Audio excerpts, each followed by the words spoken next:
Bom, boa noite a todos que estão assistindo a este nosso encontro aqui no Instituto Antônio Vieira.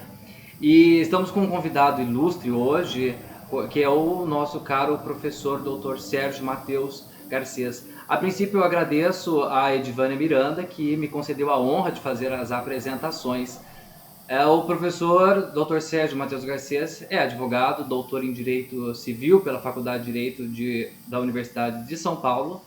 Ele é professor na Universidade Federal de Goiás e fundador da Academia Paulista de Direito Civil. E aqui eu estou sendo breve, porque gastaríamos uma live inteira somente para apresentar o belo currículo que ele apresenta. Além do mais, particularmente, é um caro amigo e estará hoje aqui conosco, tratando do tema Direito e Esquerdismo no Brasil de hoje. Então, o professor, além da sua carreira longa como advogado e professor de Direito, que convive no meio universitário há muitos anos, tem muito a tratar sobre este assunto. Então, professor, eu lhe passo a palavra, seja bem-vindo e muito obrigado por estar conosco. Boa noite a todos. Gostaria de perguntar a todos os assistentes se estão me ouvindo, muito embora alguns já tenham dito que nós estávamos numa audição privada anterior ao início, mas as pessoas que estão agora nos assistindo, façam um joinha, assim, para ver se estão nos ouvindo perfeitamente. E se não fizerem o joinha de forma televisiva, o façam de maneira escrita. Está vendo a Rosa, a Vanessa, a Vilza, Catiane, muito bem, as pessoas estão aparecendo para poder dizer o seu joinha. Estou vendo que todos estão ouvindo. Agora eu vou fazer a pergunta no sentido contrário, antes de começar. Tem alguém que não está ouvindo? E é a pergunta que todo professor faz em sala de aula. Eu estou há 35 anos em sala de aula, então agora a partir desse momento vocês são, não só ouvintes, mas são meus alunos. Então eu vou poder ministrar aquilo que realmente é próprio do ensino superior científico no Brasil e a visão particular de uma área da filosofia e do direito, que é o justnaturalismo, aquela área do direito que comunga com o tomismo de São Tomás de Aquino e também comunga com todos os outros doutores da Igreja. Então, isso é muito importante. Nós temos uma ideia de quem é o professor Sérgio Mateus Garcês. É, portanto, um discípulo da escola do justnaturalismo. É aquele jurista, aquele tipo de jurista que se preocupa em fazer as suas preleções, análises, não em desacordo com o magistério da Igreja, pelo contrário, completamente consentâneo ao magistério da Igreja. E também de acordo com a boa doutrina do direito. O direito como ciência, inicialmente, um ponto número 1, é o direito como ciência.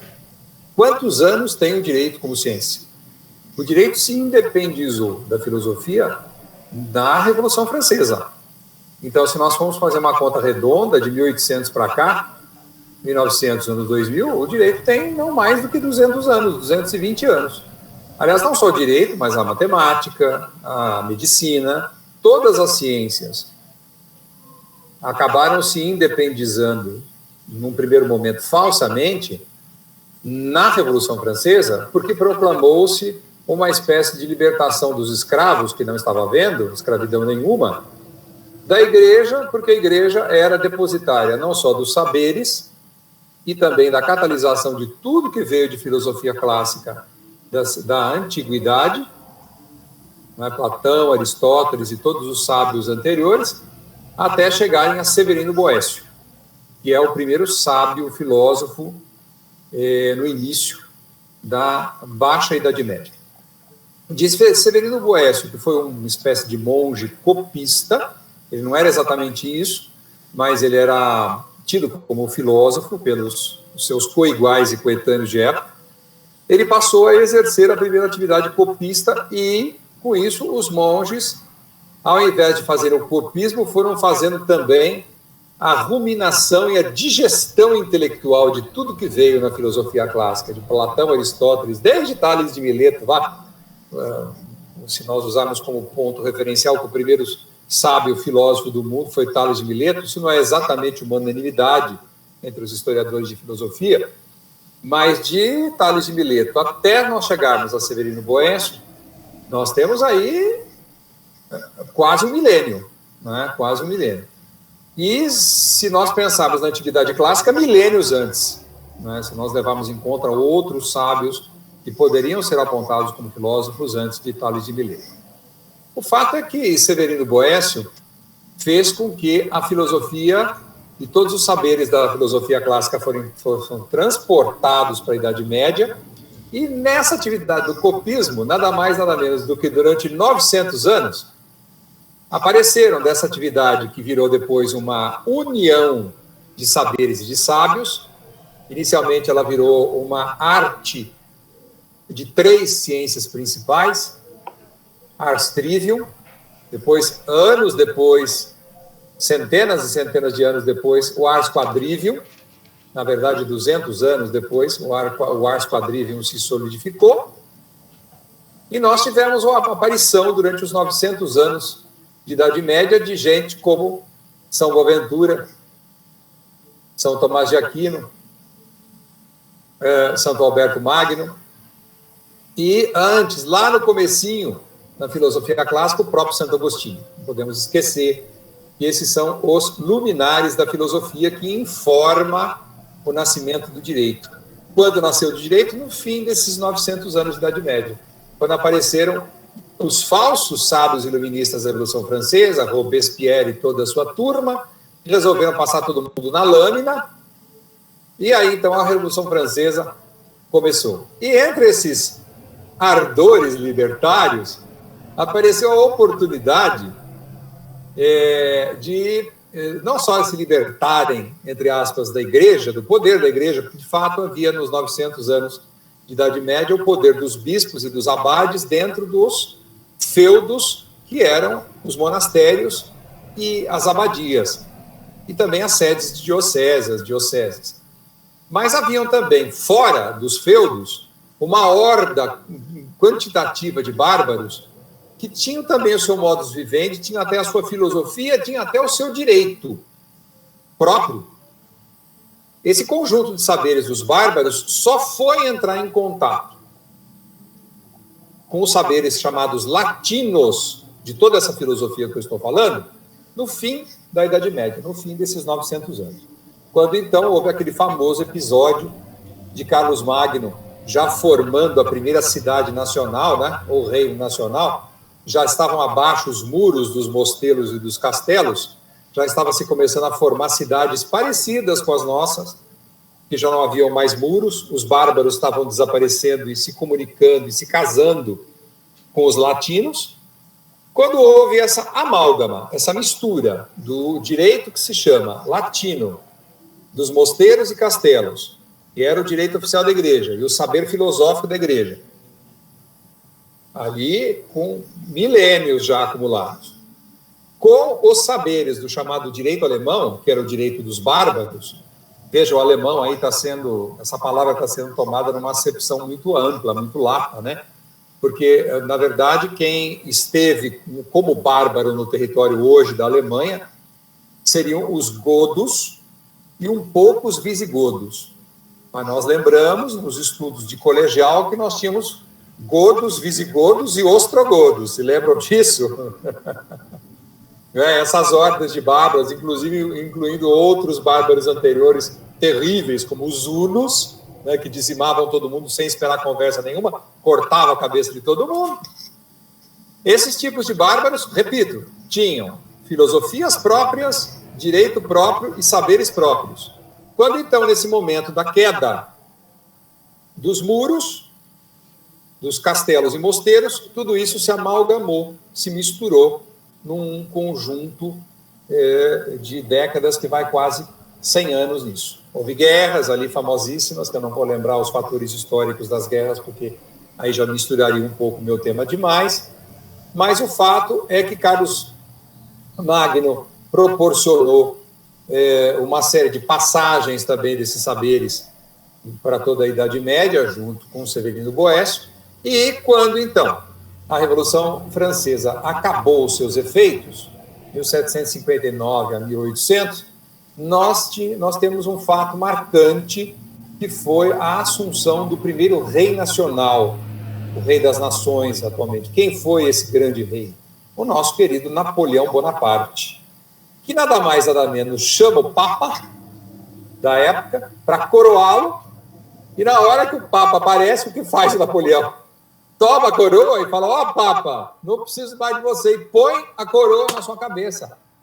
Um assinte verdadeiro, que isso acionou os ânimos todos, as pessoas ficaram muito animadinhas, inclusive os discípulos da recém-Revolução Francesa, que só tinha 50 anos que tinha acontecido, e fez com que pessoas, então, com ardores também libertários posteriores à Revolução Francesa, resolvessem proclamar que é necessária a formação, agora sim, de uma Universitas Bonorum, um novo tipo de universidade, uma universidade em que se reúnam todos os saberes nesses reinos nacionais, e aí, então, vamos independizar também as ciências. Que filosofia clássica, que filosofia da igreja? Vamos fazer as nossas ciências independentes com suas filosofias próprias. Aí nasceu a semente da filosofia das ciências, nesse momento crucial dos anos 1800. E aí, meus amigos, nasceu o direito no mundo. Né? O direito no mundo tem como definição, uma das mais primitivas, não vou lembrar as diversas definições do direito, mas uma das definições do direito, até engraçadinha da gente poder guardar para poder dormir essa noite, é a arte do bem fazer do bom e do justo. Delícia! A arte do bom, proceder bem. Cícero já dizia isso numa das premissas do direito natural. Honeste vivere, que vivam todos honestamente. Então, a persecução do bem fazer é uma das principais atividades do direito. Quem vai exercer profissões na área jurídica tem que estar disposto ao bem fazer, a arte do bom e do justo. A questão principal é a arte do justo. O que é o justo? A concepção do justo inicialmente está nas nossas consciências, porque não há quem negue que sua mãe, ao te corrigir, seu pai, seus parentes, disseram para você: não vai fazer coisa errada. Não vai fazer, não. Você vai fazer as coisas certas segundo uma moralidade, a moralidade ocidental que você foi educado. Moralidade de respeito aos valores de Deus, da igreja e aos valores da convivência humana, que são os valores profundamente cristãos. Talvez tenha até levado umas palmadinhas por causa disso, não foi? Então, quando nós perseguimos o conceito de justiça, a justiça é um pouco um conceito atributivo. Dar a cada um o que é seu e também praticar o que é próprio de cada um. Não extravasar a sua seara de possibilidades de funções para não atingir o direito que é do outro. Né? Então é muito importante a gente querer ser bom, procurar o bem, mas é importante ser justo, ter em si a noção do justo. Padre Antônio Vieira, nosso patrono, assim como o Padre Anchieta, procuraram todas as terras brasileiras, especialmente nos mares, eram os dois muito amantes de praias, com suas batinonas jesuíticas, andaram com báculos nas terras das praias brasileiras, escrevendo poemas e escrevendo muitas frases e lições da arte do bom e do justo. Praticamente, nós podemos dizer que se não eram filósofos em si, encerrando toda aquela sófia, aquela sabedoria que carregavam, eram praticamente uns juristas. Eram quase isso, se não eram quase isso, tanto Vieira como Anchieta. Vieira tinha uma verve muito ligada também, não querendo divergir do direito para a obra do Padre Antônio Vieira, uma verve muito mais ligada ao direito. Quem gostar de conhecer Padre Antônio Vieira vai gostar de coisas jurídicas, vai gostar de coisas jurídicas, porque o Padre Vieira acentua muito o senso do que é justo, dessa atributividade, né? Vieira tinha muito claro que ao prelecionar e ao esclarecer assuntos, ele tinha que também traçar os limites desses assuntos. Até aqui pergunto, todos entenderam o nascer do direito dentro da filosofia? Estou vendo joinhas, que bom. Perfeitamente, professor, ficou muito claro. A dúvida que particularmente eu tenho em particular, vou deixar para o final, tá bem? Perfeito, estou anotando as dúvidas, porque, como toda aula, é preciso que a gente rumine. Uma atividade que não é muito de juristas. Os juristas gostam de Saber e acumular saberes. Os filósofos, nós filósofos, eu sou também filósofo, aprendemos aos nossos discípulos, entre eles, lembra o Dr. Gabriel Legato, que está começando a ter contato comigo, uma atividade chamada de ruminação. Ruminação é um verbo da língua portuguesa que diz respeito à atividade dos rinocerontes e outros ruminadores que ficam mastigando engraçadamente aquelas ervas todas. Não é? Mas é engraçado, mas a atividade da filosofia é muito ruminativa. Quem pensa em começar a ler livros de filosofia e não dá um tempo para si mesmo, errou. Porque a filosofia não é acumulação de saberes. A filosofia é a interiorização de saberes e, logo em seguida, funcionando o cógito, funcionando o cérebro, reflexionadas. É preciso refletir sobre o que se engole em filosofia, para que depois apareça a atividade própria dela, que é a conclusão. Afinal de contas, o raciocínio humano, não sei se conhecem como é que funciona o raciocínio humano, o raciocínio humano ou silogismo funciona com uma premissa maior, que é apreendida pelo conhecimento. Eu estou ouvindo ou estou vendo. Então, eu, com um dos 5 sentidos, eu ouço ou vejo. Em segundo lugar, me surge uma contraposição àquilo, premissa menor. E eu vejo que uma contraposição da premissa maior, que veio dos 5 sentidos, com a premissa menor, que me veio a dúvida ou contraposição, logo em seguida eu acabo concluindo que a coisa estava certa ou errada diante do que eu aprendi ou apreendi na primeira premissa. Aí se dá o nome de silogismo. Santo Tomás de Aquino que detectou como é que fazem cirurgicamente a apresentação do raciocínio humano. Eu fiz uma atividade aqui cirúrgica de decifrar para vocês o que vocês fazem em segundos, que é a atividade lógico-silogística. Cada vez que a gente ouve um professor, a cada vez que a gente vai comer um quibe na mesa, um arroz, vai escolher a cor de um carro, tudo isso é produto de silogismo. Então, nós elegemos situações e concluímos os raciocínios. Então, por essa atividade silogística, que não pode ser errônea, não pode ser conclusivamente errada, senão ela se chama falácia, nós vamos vendo que os nossos sábios que aproveitaram esses saberes de Santo Tomás de Aquino, como São Vieira e Anchieta, foram extremamente lógicos. Pode-se dizer que é uma sã doutrina da Igreja ouvir e ler Vieira e ler Anchieta. Anchieta é muito importante porque tem também as lições espirituais, dele e do padre Manuel Bernardes, que foram os 2 primeiros professores brasileiros no pátio do colégio. Não tem negócio de Paulo Freire. Aqui, quem seria patrão da educação é padre Anchieta e padre Manuel Bernardes. Ponto final. Então, é muito importante nós sabermos que, diante desses fatores históricos, toda atividade jurídica de perseguir com a mente a atividade do bom e do justo tem que ser lógica.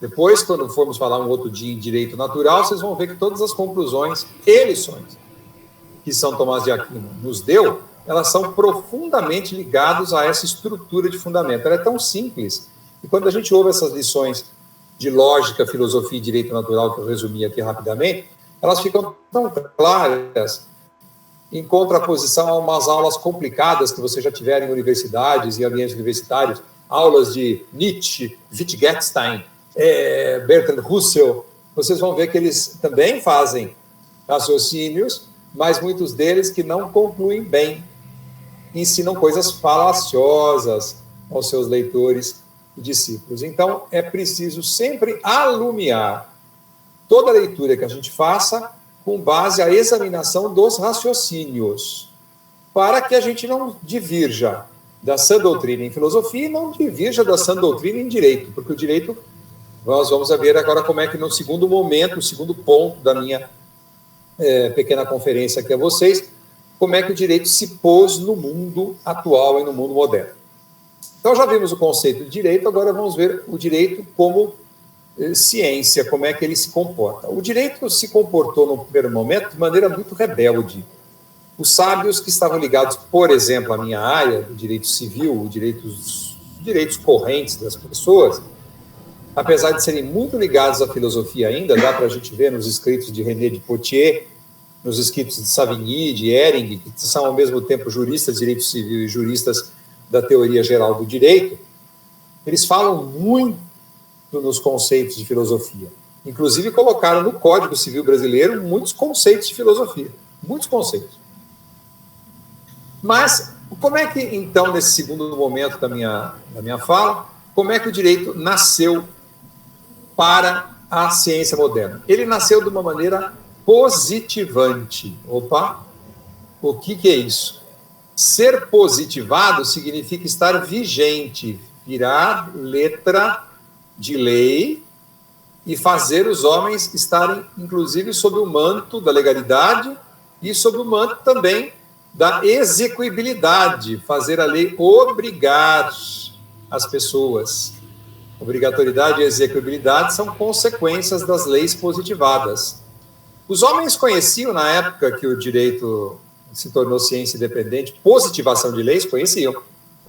Conheciam porque a vida dos homens, em geral, na Idade Média, foi regida pelas leis canônicas.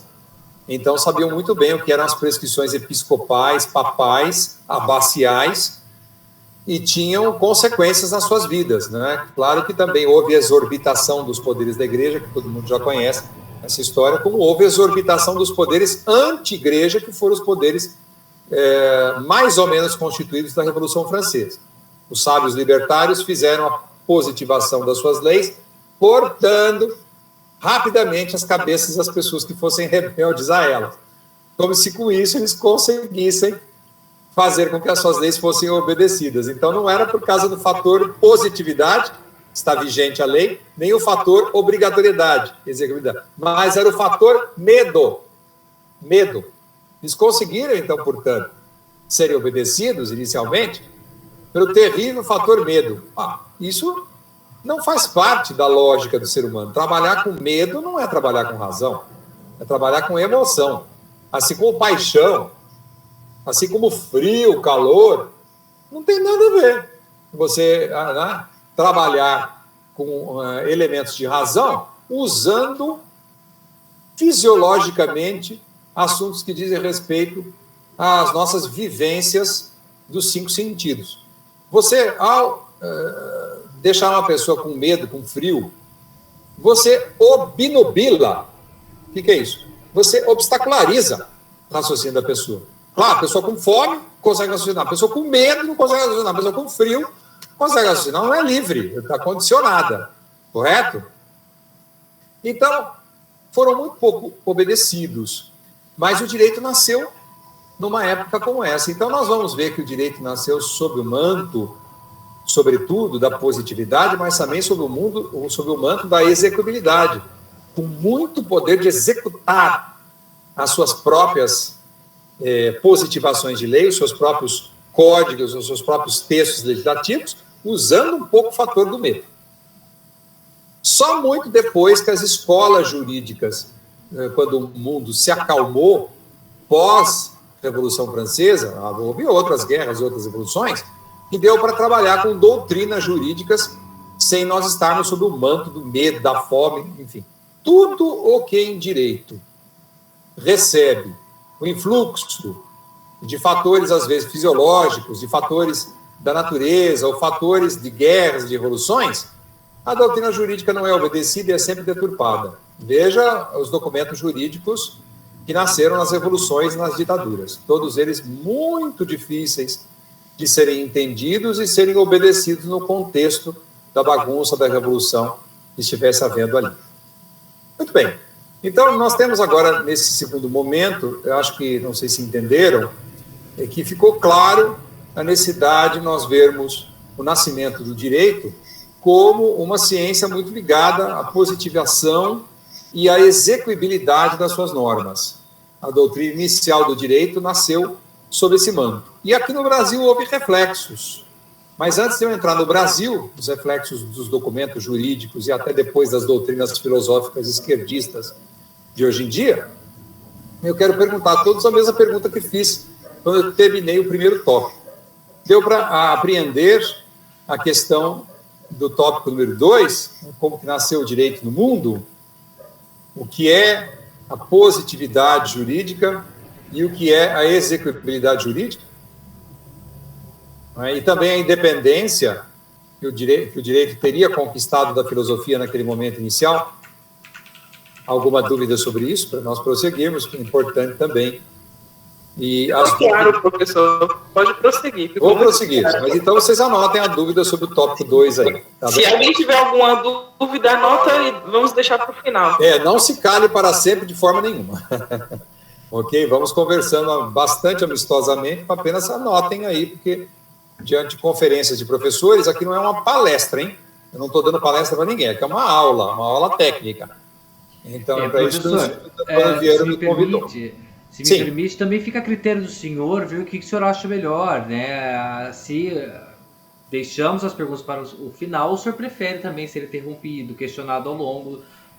Depende também, cada um tem seu modo, né? Também tanto faz. Tá certo? Eu gosto do no fim, porque no fim cada um vai dizendo as suas perguntinhas anotadas, e aí eu vou percorrendo na minha mente também os pontos em que eu tratei, e aí eu respondo a cada um atributivamente, segundo as perguntas das fases dessa aulinha que eu estou dando aqui. Perfeitamente, okay? Então deixaremos. Mas isso, se houver uma dúvida que seja de natureza tão espiritual que a pessoa não consiga se conter, aí sim eu até brinco, fale agora, não se cabe para nunca, né? Nem para sempre, nem para nunca. Não sendo de tal forma a dúvida que então não reprimamos os espíritos, né, que estão precisando de iluminação imediata. Então, não sendo uma pergunta sufocante, deixamos-las para o final. Sufocante para a própria pessoa.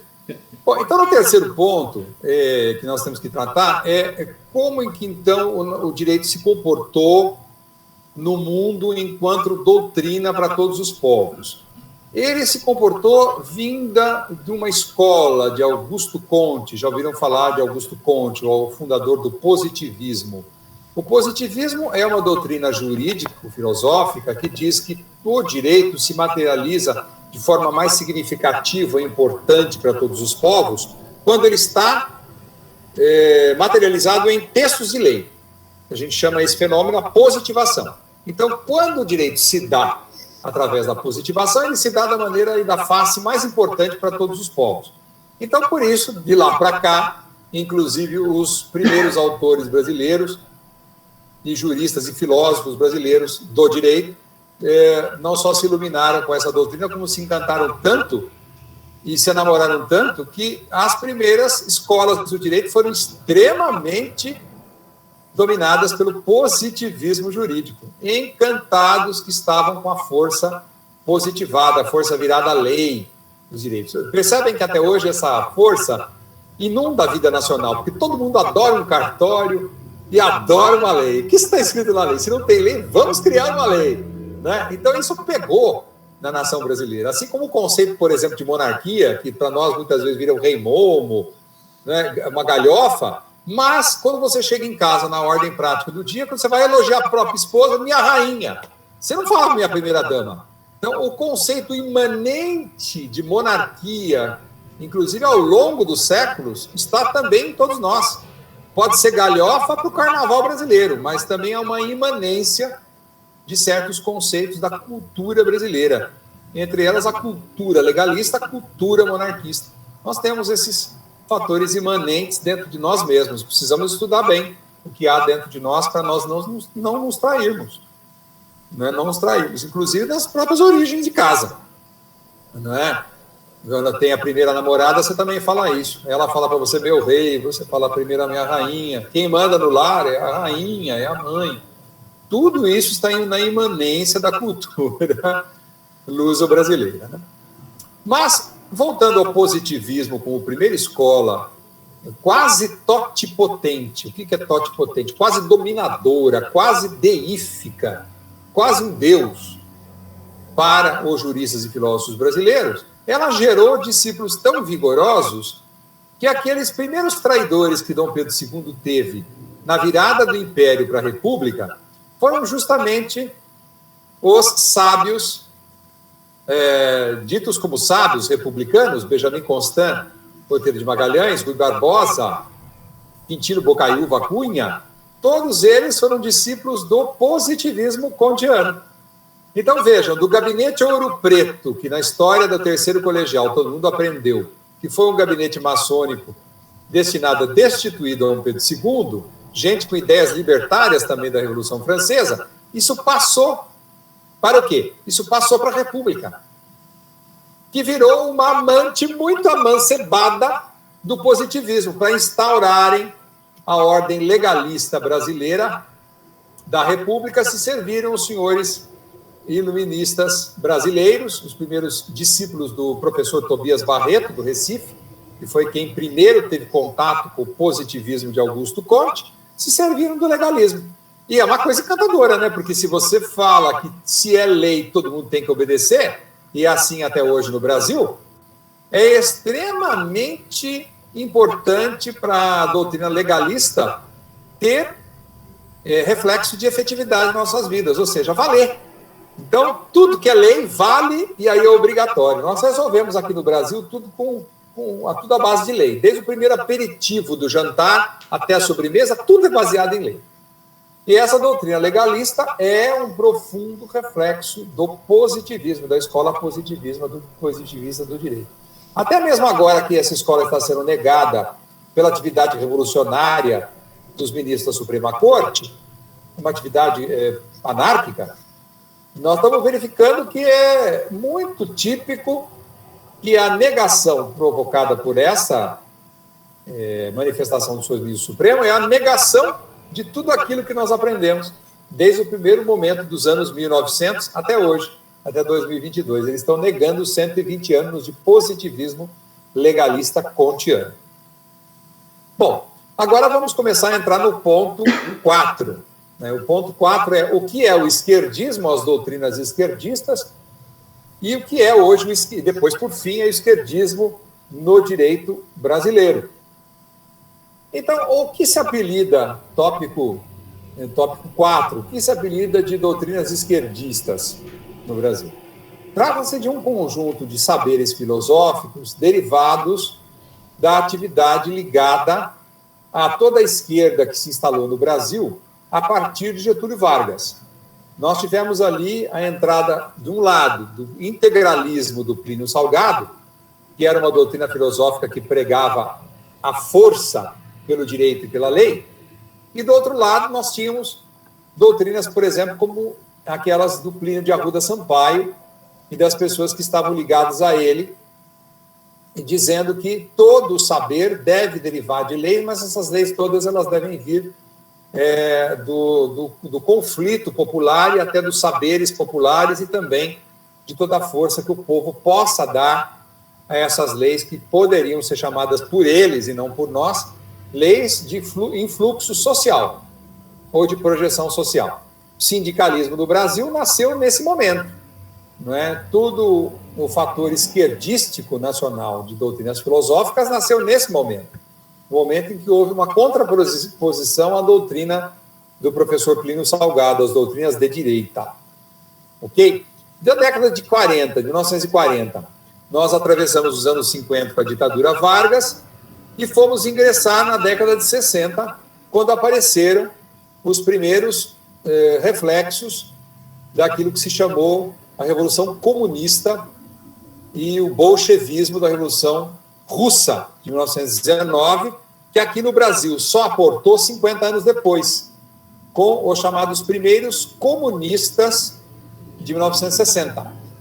A doutrina do sindicalismo e trabalhismo brasileiro convolou-se e também, vamos dizer, de algum modo, enriqueceu-se, não é um enriquecimento isso tecnicamente falando, mas ela foi enriquecida dos saberes da Revolução Russa e, portanto, da influência de todo o Tratado de Gramsci, que todos conhecem, Antônio Gramsci, e de todos os sábios de origem idealista. Então, nós tivemos a primeira vez no Brasil a influência dos idealistas. O que são os idealistas? São os filósofos que dizem que o direito é uma criação só da mente. Tudo que nós criarmos aqui na mente será importante e será jurídico na medida em que nós quisermos. De tal forma, isso se dá que se nós quisermos desfazer qualquer criação jurídica, basta pensar em outra coisa. O direito não está nas nossas consciências, não está impresso nas nossas consciências. Não é a arte do bom e do justo. É a arte de nós quisermos pensar e saber. Dá a impressão até que eu estou falando do avôzinho da atividade dos ministros atuais do Supremo. Não está aparecendo que eu estou falando do vovô da atividade atual dos ministros do Supremo? E é mesmo. Eu estou falando do avô filosófico da atividade dos ministros do Supremo. O direito é o que eu quero que ele seja. O direito é aquilo que eu o torne, na minha cabeça, mutável. E se eu o tornar mutável, ele é direito do mesmo jeito. Isso é a doutrina idealista. A doutrina filosófica contrária, que é do justnaturalismo tomista, é a doutrina realista, que diz que o direito é a arte do bom e do justo, mas é preciso chegar ao conceito do bom e do justo através do raciocínio silogístico, que passa pelos 5 sentidos. Eu não posso negar a realidade. Então, não posso fazer criações jurídicas cerebrinas e só mentais e mudá-las ao sabor, inclusive, de qualquer revolucionário, de qualquer ditador, sem que eu contrarie a ordem natural das coisas. Então, o jurista tomista ou justnaturalista, que é filiado à corrente do realismo jurídico, o realismo é de coisas reais, da natureza, de res coisa, ligado, portanto, à forma de pensar de Santo Tomás, ele não nega a natureza da criação. E não nega também que, para eu poder fazer raciocínios do tipo jurídico para atingir a arte do bem e do justo, eu não posso entrar em choque com coisas que estão na natureza, na ordem humana de tudo que está acontecendo. Eu não posso, do nada, criar uma situação de uma lei que esteja contrariando o que está se vivendo na sociedade. Se eu fizer isso, dá a impressão que eu sou um revolucionário anárquico. E vocês já viram políticos atuais que são revolucionários anárquicos. O cara sai do nada com uma criação jurídica ou uma atividade política. Vamos botar fogo nos prédios da 25 de março, porque ali nós instalaremos uma nova ordem social. Né? Eu vou burlar toda a ordem, aliás, burlar toda a ordem social e administrativa paulista, por exemplo, para ser candidato a prefeito ou a governador. Ora, nós estamos falando de situações de pessoas que criam da mente, do nada, assim como também, talvez, a atividade dos ministros do Supremo Tribunal Federal esteja nesse sentido, tiram do fruto da corrente onde são filiados, do fruto do idealismo jurídico, pensar o direito só, e só como criação da mente, e poder mudá-lo ao sabor de cada criação posterior, sem considerar a ordem natural das coisas, que está se operando na sociedade, sem considerar a ordem da natureza, e sem considerar a ordem interna que vem do direito natural impresso nas nossas consciências, não contrariar o que é moral, o que é da ordem moral. Nós estaríamos falando hoje do início do esquerdismo. O esquerdismo, portanto, é filho do idealismo jurídico. Do idealismo jurídico, que contraria o realismo jurídico. Muito bem, entramos, portanto, numa seara um pouco mais difícil de entender. Perceberam que entramos num grau um pouco mais acentuado de análise, porque começamos a perceber que de 1940, do sindicalismo, nós fomos progredindo para doutrinas que eram não só trabalhistas ou sindicais, mas eram doutrinas esquerdistas. Foram para a década de 50, a década de 60 nós tivemos a influência nítida do bolchevismo e de tudo aquilo que é comunista, não é? E, portanto, nós ficamos aqui no Brasil com umas correntes filiadas ao idealismo filosófico e depois ao idealismo jurídico. Professor, não é bem uma pergunta, mas me deu a impressão de que ao longo dos anos houve uma tentativa de se centralizar o que era justo, as diferentes justiças, né, os diferentes direitos. E então chega uma época que essas coisas vão começar a se multiplicar em diversas correntes que vão causar uma terrível confusão naquilo que, vamos dizer, a ação católica, a ação da igreja, a ação do direito natural foi realizando ao longo dos anos. Perfeito.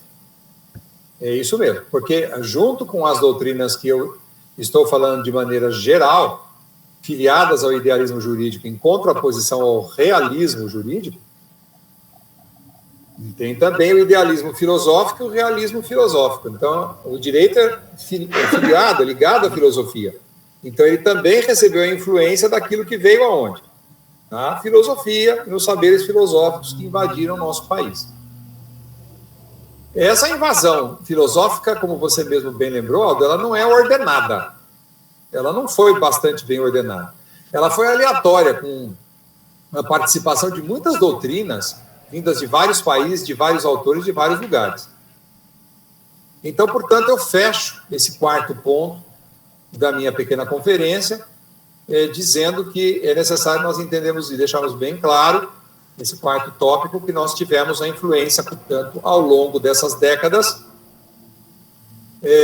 da vinda de doutrinas filosóficas derivadas do idealismo jurídico, né, que, sobretudo, vem das teorias de imanência do Kant e de Hegel, que foram autores que tiveram também, no início dos anos 1900, uma importância muito grande, fim dos anos 1800 e início dos anos 1900, uma importância muito grande como autores luminares do idealismo filosófico e, portanto, também muito usados na área do direito, do chamado idealismo jurídico. E aí várias subcorrentes, subanálises, né, como você mesmo lembrou aí algo, muitos autores. Levaria conferências e conferências falar dos autores filiados a isso. No Brasil, o grande expoente desses autores Kant e Hegel foi o professor Tobias Barreto, no Recife, que fez entrar entre nós as correntes idealistas do direito. Ele é considerado um sábio para os esquerdistas porque, justamente, ele iluminou as cabeças no sentido do idealismo filosófico e jurídico. Tobias Barreto fez escola no Recife, escola no Brasil inteiro. Bom, daí para cá, meus amigos, nós teríamos que agora tratar do que é a doutrina esquerdista e depois, por fim, o que é o esquerdismo no Brasil. Né? O que é a doutrina esquerdista no Brasil? O que é o esquerdismo no Brasil? Nós podemos ter em conta algumas situações que foram iluminantes também dessas situações modernas já dos anos 1900. O início do esquerdismo brasileiro, repito, se deu com o trabalhismo na época anterior à ditadura, ao segundo governo de Getúlio Vargas, na época, portanto, anterior ao trabalhismo de Getúlio Vargas. Ali nasceram, portanto, os saberes ligados aos direitos sociais, que, na verdade, já tinham nascido na Inglaterra vitoriana, quando a Rainha Vitória, como primeira governante soberana do mundo, muito sabiamente, verificando que a atividade da Revolução Industrial que ela havia propulsionado, sobretudo a indústria do chá na Índia, que a Inglaterra dominava tranquilamente, depois a indústria pesada, férrea da Inglaterra, a rainha foi muito sábia, ela percebeu que estavam reclamando os trabalhadores e ela, então, estendeu seus tentáculos e acolheu dentro do seu Reino Unido também os trabalhistas. Tanto é que hoje a facção dos trabalhistas na Câmara Baixa, na Câmara do Povo da Inglaterra, é muito forte até hoje, porque isso nasceu com o acolhimento que a própria soberana, avó da atual Rainha Elizabeth II, fez de acolher o trabalhismo, para que ele não consumisse a Inglaterra toda como doutrina que fosse, inclusive, retirar o poder da soberana. A Rainha Vitória era aquela que enxergava muito longe, e por isso ela acolheu o trabalhismo em si, e aqui no Brasil, Getúlio Vargas fez a mesma coisa, muito embora 40 anos depois, porque a Revolução Industrial se deu na virada do século, na virada, inclusive, do Império para a República aqui no Brasil. Dom Pedro II, ainda governando o Brasil, fortaleceu as cidades, as pessoas saíram das fazendas, foram fundar as cidades, já era um reflexo da Revolução Industrial aqui no Brasil, e, portanto, o início do esquerdismo do Brasil só chegou depois de 40 anos, com o primeiro dos governos de Getúlio Vargas.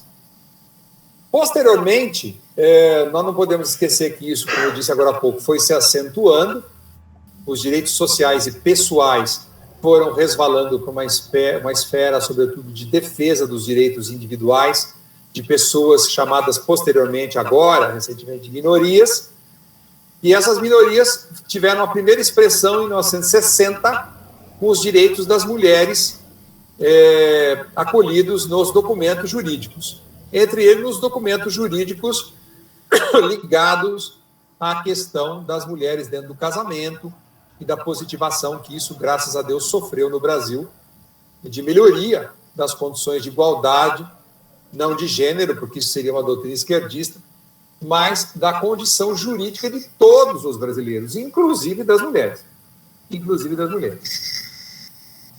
E com isso, o Brasil foi acolhendo, de 1960 para cá, uma série de teses e tesículas e tesinas, né, que acolheram também influências de subculturas e subdoutrinas filosóficas. Elas não chegam a ser doutrinas filosóficas, porque o que está na cabeça de um Zé Dirceu, o que está na cabeça de pessoas que estão praticamente tentando pela segunda ou terceira vez, exaustivamente, e até de maneira a produzir uma certa galhofa, uma certa piada na sociedade brasileira atual, tomar o poder pela luta, ou pela revolução, ou pela fraude, tentando pela terceira vez tomar o poder com ausência de saberes e ausência, inclusive, de correntes filosóficas. Então, por isso que eu as denominei agora mesmo de subgrupos filosóficos, subdoutrinas filosóficas, todas elas baseadas no granchismo cultural ou até em saberes muito antigos do bolchevismo de 1919 da Rússia. E com isso o esquerdismo no Brasil tomou corpo a partir da morte do presidente Tancredo Neves, isso no ano de 1986. No direito isso teve uma influência? Teve. Porque se nós tivermos, por exemplo, um professor da PUC de São Paulo como André Franco Montoro, que foi o pai da social-democracia brasileira, mas que era um social-democrata muito moderado, fundador, inclusive, da Faculdade de Direito da Unesp, onde eu tive a honra de acompanhar essa atividade em 1988, um dos primeiros professores novinhos, fundadores do curso de Direito da Unesp. Franco Montoro tinha uma célebre obra, e tem até hoje, Introdução à Ciência do Direito, em que ele deixa claro o seu namoro com o positivismo, mas ele não abandona o tomismo. André Franco Montoro era dos juristas da mesma cepa de Alceu Moroso Lima, de autores que estavam profundamente ligados à doutrina da Igreja, que não era nem a doutrina social da Igreja, mas a doutrina filosófica clássica da Igreja. E aí, portanto, houve uma primeira contradição, um primeiro choque. Nós temos, na época já moderna, com esse advento terrível da morte do presidente Tancredo Neves, um aumento de ataques das chamadas esquerdas revolucionárias e subgrupos filosóficos para dentro do mundo do direito. Quando, então, foi eleito o primeiro filósofo brasileiro presidente, Fernando Henrique Cardoso, nós tivemos a ascensão no Brasil da corrente da social-democracia. A social-democracia, na verdade, é o socialismo disfarçado, sob práticas com capa de direita, cuja finalidade é começar a instalar no Brasil uma mentalidade socialista com o uso de documentos jurídicos. Aliás, documentos de péssimo nível de língua portuguesa, como são o Estatuto da Criança e do Adolescente, Código Brasileiro do Consumidor, chamado por nós, estudiosos do direito, de microsistemas jurídicos, ou seja, pequenos documentos jurídicos contendo uma série de ideias, e não só de comandos legais, que introduzem essa doutrina socialista. Foi isso que o Fernando Henrique se destinou a fazer, a introduzir o socialismo definitivamente no Brasil através de documentos jurídicos e de práticas administrativas bastante combativas, que introduziram uma cultura e uma pauta que até mesmo o presidente Bolsonaro não conseguiu se libertar. A pauta, por exemplo, de falar Outubro Rosa, campanha nacional de não sei o quê. Todas essas pautas mentais, elas são pautas mentais que provêm da esquerda, do esquerdismo brasileiro. A pauta da direita é focar-se no direito ou na filosofia sem entrar em campanhas. O que é da verdade não precisa ser mascarado através de campanhas, ou através de rótulos, ou através de pequenos documentos jurídicos, com má redação, repito pela segunda vez, que introduziram no nosso país um subanalfabetismo filosófico e jurídico. Nós estamos, minha gente, anuncio a todos, alô, boa noite, sob o domínio de hordas bárbaras de pessoas que não sabem a língua portuguesa corretamente, não sabem filosofia e muito menos direito. O que é o esquerdismo hoje no Brasil? O esquerdismo é um conjunto de práticas que se inspira longe, remotamente, nas doutrinas socialistas de Gramsci, Marx e também do bolchevismo russo, cuja finalidade é instalar práticas anárquicas e revolucionárias em território nacional, desrespeitando as nossas leis e a nossa ordem civil. Essa é a definição do esquerdismo no mundo. E para terminar essa primeira parte, depois tem a segunda parte, nós conversarmos e também fazemos a nossa interação de perguntas e diálogos e comentários que queiram fazer, não necessariamente perguntas, mas às vezes comentar alguma coisa também gera saberes e gera coincidências muito frutíferas para o diálogo. Então, por último, eu diria que há a necessidade de nós analisarmos o que é o esquerdismo no Brasil hoje. O que nós temos como resultado no direito hoje?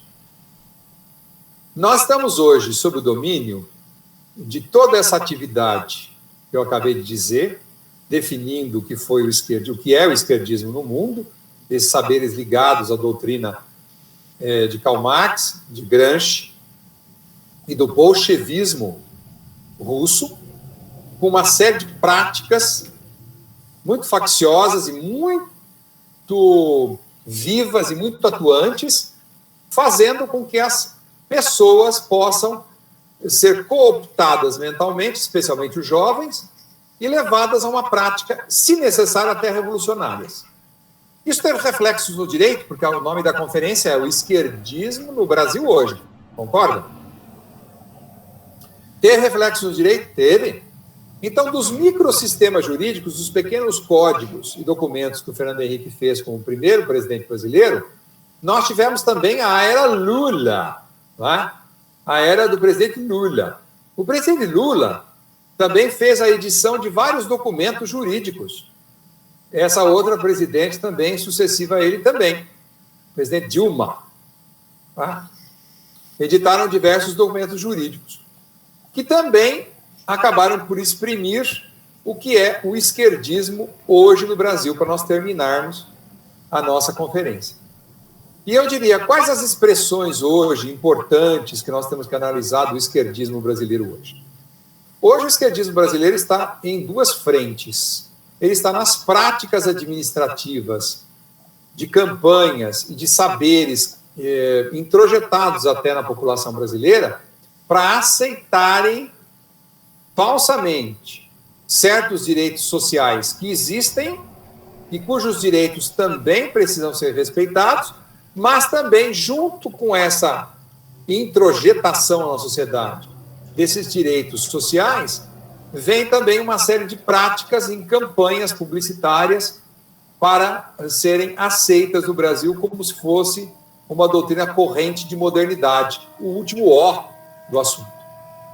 Então, a expressão disso aparece quando nós verificamos que é muito necessário nós aceitarmos as práticas revolucionárias dos ministros do Supremo, porque elas são a expressão do esquerdismo, a expressão do socialismo na sociedade brasileira e, portanto, a expressão do direito dos povos e dos direitos sociais que a população tem de se insurgir contra um direito posto e contra práticas administrativas muito contrárias àquilo que interessa a essas pessoas que estão no exercício do poder desses cargos.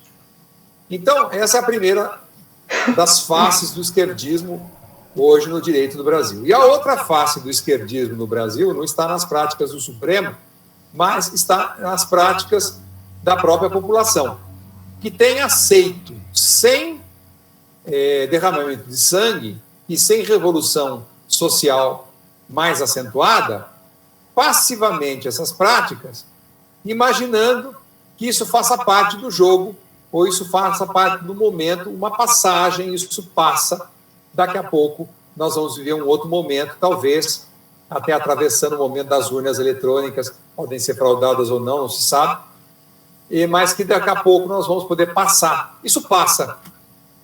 Então, há um conjunto de dois fatores que está botando o esquerdismo hoje na rua. O carnaval está na rua.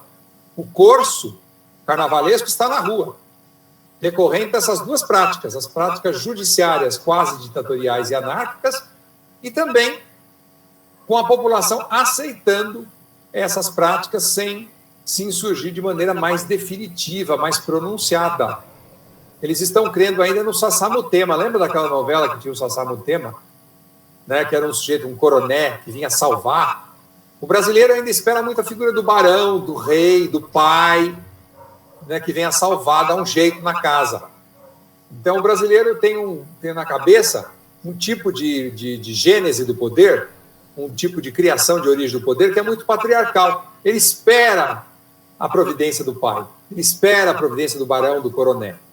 E com isso, ele vai deixando as coisas indo sem questionamento, sem breque e sem resolução administrativa mais efetiva. Então, está graçando no Brasil à vontade, desde os 2 últimos governos politicamente incorretos, a meu ver, do presidente Lula e da presidente Dilma. Para mim, ela é presidente, é língua portuguesa, não é presidenta, não. Da presidente Dilma, nasceram práticas administrativas que deixaram a situação do Brasil bem definida em favor de um panorama de esquerdismo no Brasil. Não precisa nem dizer que a reação da população tem sido de profunda indignação com tudo isso, de revolta que está se dando só e só na mídia. As pessoas estão revoltadas na mídia, estão falando, e estão começando assim a surgir em certos grupos de interesse. Em organizações, por exemplo, ONGs como essa daqui, associações, estão começando a, na política, saírem de casa e se candidatarem, para que não haja o derramamento de sangue, mas que haja uma prática administrativa um pouco mais efetiva. São providências muito light que os brasileiros estão tomando para conter a onda do esquerdismo no Brasil hoje. No direito, para terminar, o que está acontecendo no nosso direito? O direito nacional ainda está vivendo sob a onda dos primeiros documentos jurídicos do governo Fernando Henrique Cardoso.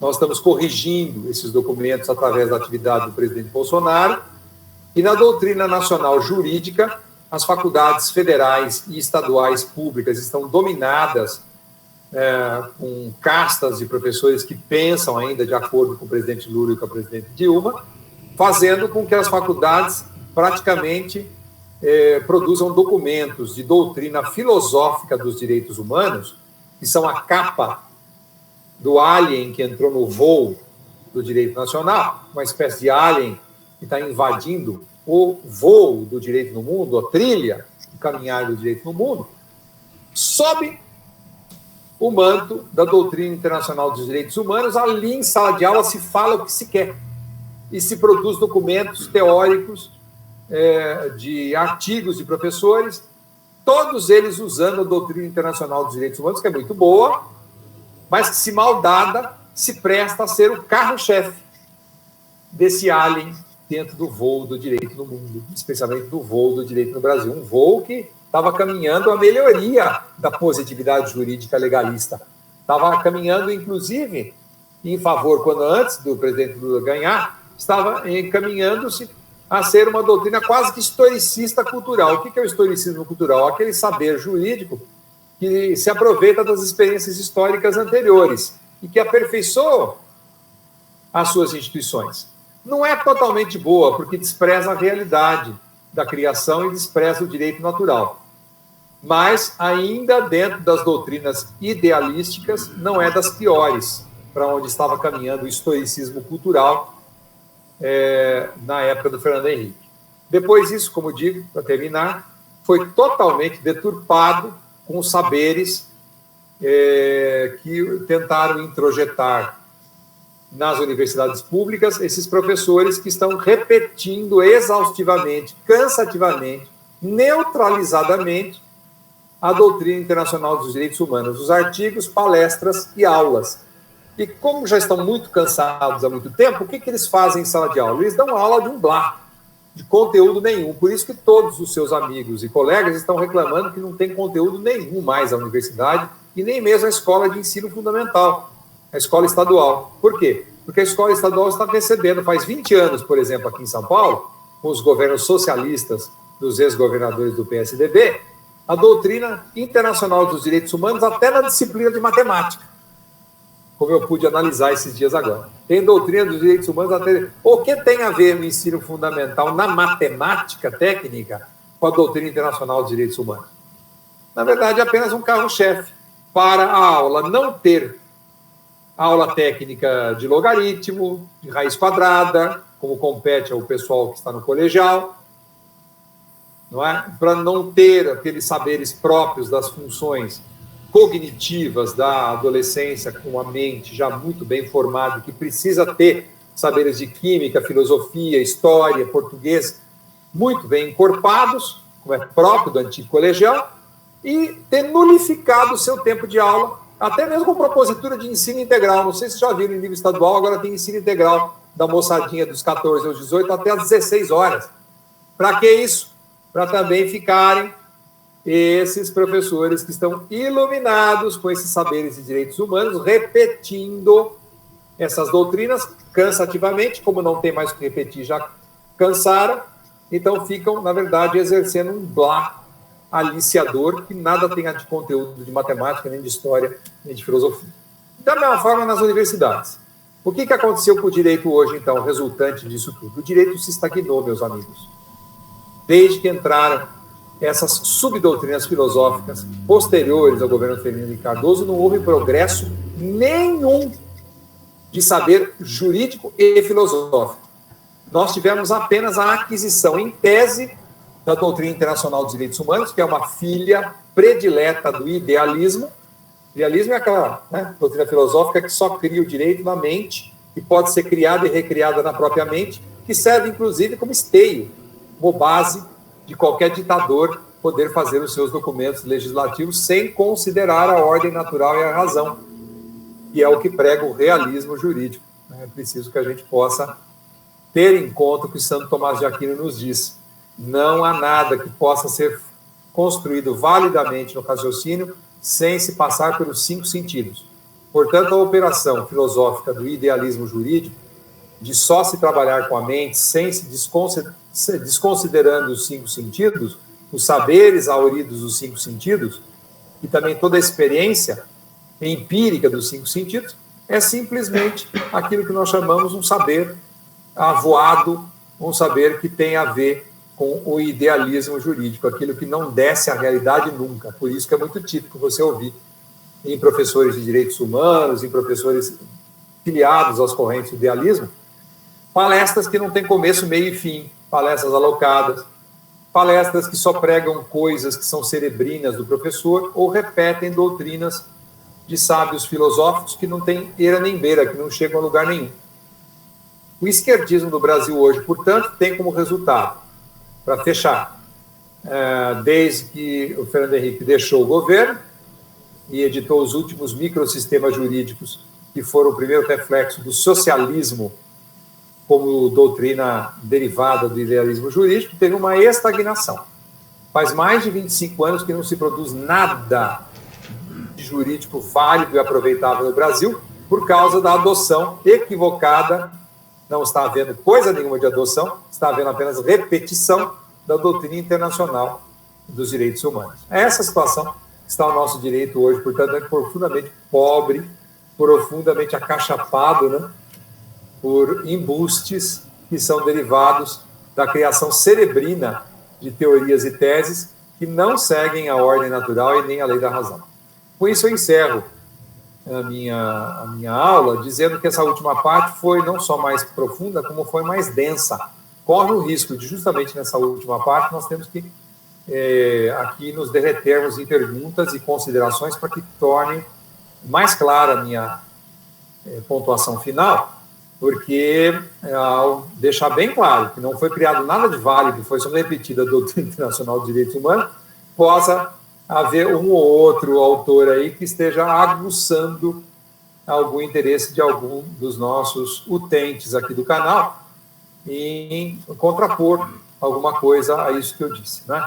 Quero agradecer já de cara novamente o nosso querido Aldo dos Santos Dias, não é, que é um dos melhores autodidatas que eu conheci do meu tempo, Quero agradecer a presidência, né, da Edivânia e do Lucas Belucci, do nosso queridíssimo Instituto Antônio Vieira, que eu pude, graças a Deus, fazer uma linkagem boa com a obra filosófica até de Antônio Vieira e de Padre Anchieta, e deixar uma considerável margem de saberes e de documentos literários que influenciaram a nossa filosofia e nosso direito, e agradecer às pessoas que estão aqui. Nós estamos a 14, 15, 16, 17, 18, com todos os administradores, nós somos quase 20 pessoas, e isso está sendo muito bom, porque isso pode gerar um efeito em cadeia muito bom.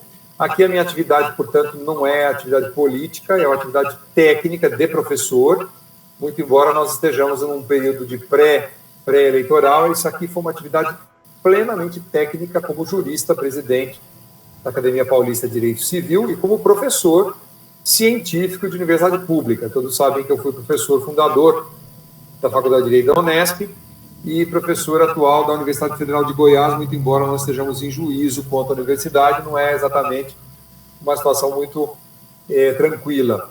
E doente, né, tenho, graças a Deus, lutado muito com as doenças que me assolaram nos últimos 10 anos dentro do ambiente universitário, nunca tive saúde ruim, mas é preciso deixar grafado isso aqui nessa conferência, porque quem está ouvindo a minha conferência num dia que eu estou bem, está imaginando que eu estou ótimo, né?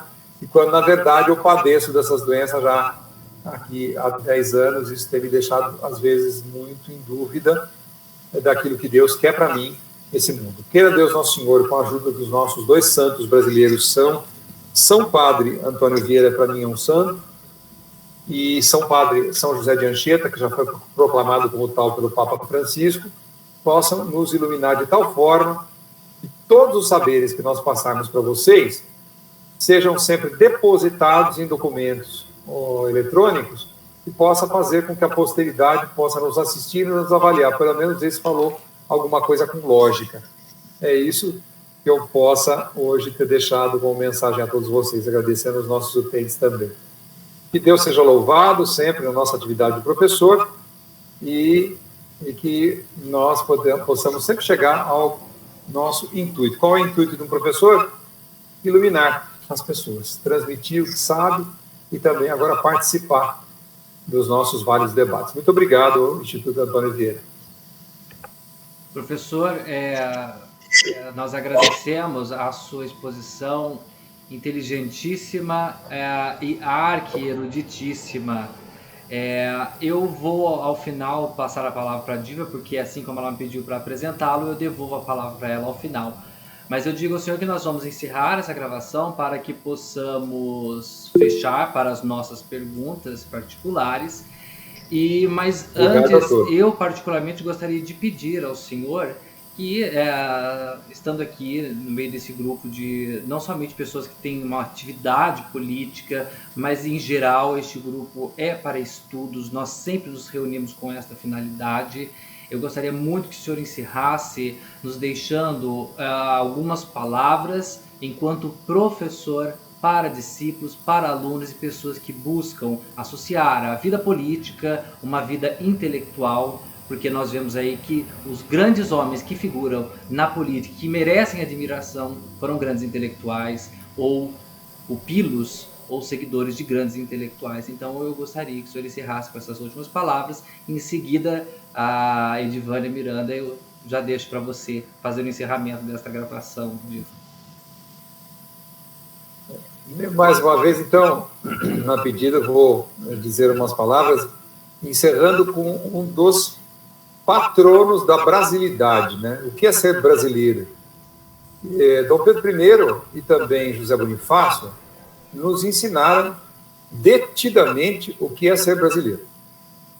José Bonifácio de Andrade Silva, o patriarca da independência, era filósofo e jurista, matemático e químico, arqueólogo e sábio também da botânica, junto com a princesa e depois regente Dona Leopoldina, introduziu no Brasil, inclusive, a arte de cultivar as flores mais exóticas que a natureza e a selva brasileira tem, que são as orquídeas.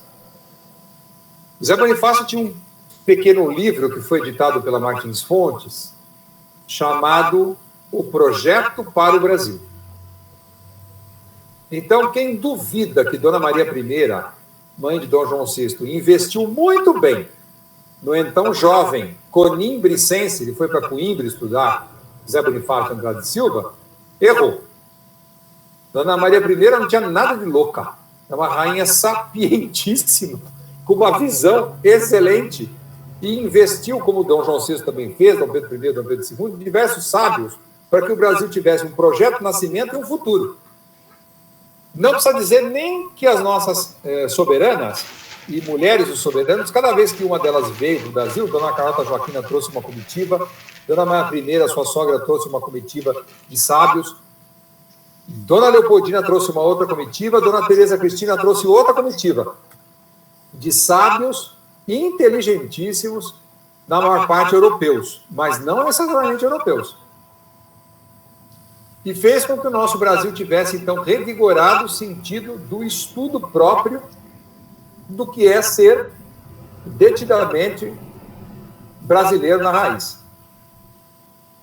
E, então, nesse livro, O Projeto para o Brasil, Martins Fontes, Zé Bonifácio nos deixa claro que uma das, ele cita lá umas 12 pilastras que o Brasil deveria se apoiar para ser definitivamente um país, a formação jurídico-filosófica e política dos nossos jovens.